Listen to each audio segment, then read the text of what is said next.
Hi, இன்னைக்கு நம்ம wedding flavours லஞ்சில் ஒரு ஸ்பெஷல் ஐட்டம் பரிமாற போகிறோம். வெண்டைக்காய் பூந்தி ஃப்ரை. அதை எப்படி பண்ணுறோன்னு பார்க்கலாமா? கடுகு போடுறோம், சிறுமிளகா போடுறோம், வெள்ளை உளுந்து பருப்பு,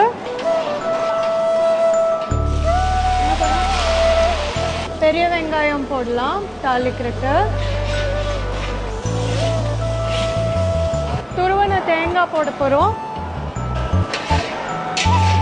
கொஞ்சம் டேங்கினஸ்க்காக லெமன் ஜூஸ் ஆட் பண்ணுறோம், சில்லி பவுடரும் சாம்பார் தூள் போட போகிறோம், மிளகாத்தூள் சேர்த்துறோம். வெங்காயம் தேங்காய் மசாலா எல்லாமே நல்லா ஃப்ரை ஆயிடுச்சு. அந்த ஈரமெல்லாம் போயிடுச்சு. இப்போ நம்ம பொரிச்சு வச்ச வெண்டைக்காயை இதில் ஆட் பண்ண போகிறோம்.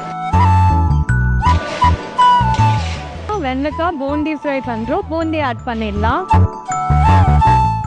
கிறிஸ்பியாக வெண்டைக்காய் கிறிஸ்பியாக பூந்தி போட்டு ஒரு ஃப்ரை ரெடி ஆகிட்டுருக்கு இன்றைக்கி நம்மளோட லஞ்சுக்கு. சரி சாப்பாடு. சரிங்க, தேங்க்யூ.